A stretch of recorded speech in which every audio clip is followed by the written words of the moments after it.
Welcome back to Vagabond Gypsy Tarot and Oracle readings. Today we are doing our readings for people who were born on Monday, Moon Day. Monday, it is July 17th through Monday, July 24th. Monday, July 17th through Monday, July 24th. You start your week in Cancer season and end it in Leo. Leo the lion. Sekhmet, the goddess Sekhmet, I associate her with. If you were born between July 23rd and August 22nd, this is your sign. You are a Leo. Your color affiliation is orange and yellow. Obviously, fire in element and sun is the ruler. Strengths are passion, loyal. You're loyal. You're dominant, proud.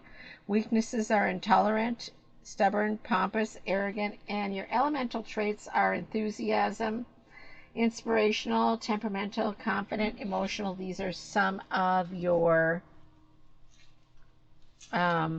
traits and signs. So I've been asked to share which decks I'm using, and sorry for the lateness on them. I hardly read my emails, and I should read them more. So comment. I know I need to get in there and read them, but I do read them eventually.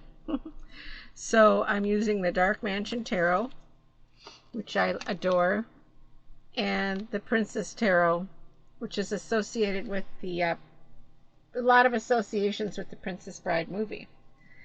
And it's very pretty. So I'm going to go ahead and see what we've got for cards here. We have the High Priestess and the Wheel of Fortune. Okay, so it says this is associated with the iocane powder in Princess Bride, Wheel of Fortune. Sometimes we are at the mercy of fate, and all we can do is wait for our luck to change. Everything is always on the move. What you do not smell is called iocane powder. So the Wheel of Fortune card here is insinuating that you can push things along all you want, but there's no way to make things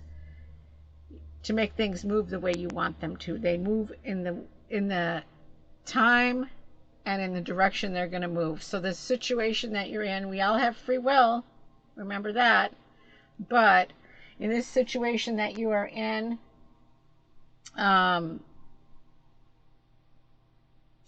like it says here, sometimes we are at the mercy of fate, and all we can do is wait for our luck to change. But also, if you're looking numerologically at these cards, the 10 is the end of a cycle, completion, and renewal. So it may mean that it's time for you to look in a new direction anyway. If you're waiting for something to happen that's not happening, maybe that's your sign there. And with the High Priestess card, duality and balance. I adore these cards, Tim Burton-esque. Number 2 is balance, duality, partnerships. So it could have to do with something making this Wheel of Fortune card show up. The High Priestess is the card of mystery and intuition and trusting yourself. So whatever this situation is with the Wheel of Fortune, I really feel like you need to trust yourself on what decision you make, how you move forward. Again, it may not be in your full control because of the Wheel of Fortune card, but if you wait and see what happens with this Wheel of Fortune card, you may choose to say, okay, that's that, and I'm moving forward. I'm moving forward and I'm doing it this way.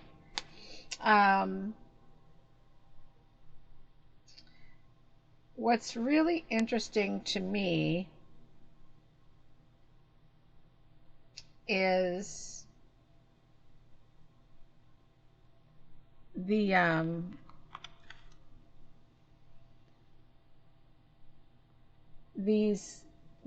candelabra hanging candles here. It looks like a pomegranate, if you see that right there.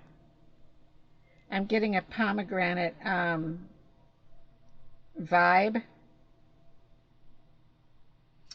And to me, the pomegranate is symbol of faith, unity, and trust as well.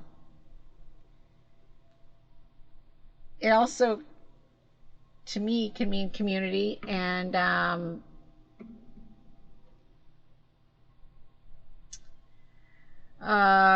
yeah, community, working together. And this balance thing is kind of popping in my head as well. It's like kind of like Persephone, the goddess Persephone, where she spends half of her world in or half of her life in the underworld and the other half not. And it's kind of asking for that balance. Maybe this Wheel of Fortune situation is forcing you to see that you need balance as well. And without that balance, you're making it a problem for you, because it says sometimes we are at the mercy of fate and all we can do is wait for our luck to change. Maybe it's you not giving at that time and you're trying to force a situation. Maybe it's you not wanting to strike a balance, kind of like Persephone is forced to go to the underworld for half of the year and then she can come back for the other half. It was a bargain that had to be made. She didn't have a choice, but actually, in all reality, if you want to think about it, I don't really think it was too painful for Persephone. It was more painful for her mother. So that's because Persephone, I think she ended up, I feel like she loved her husband in the underworld.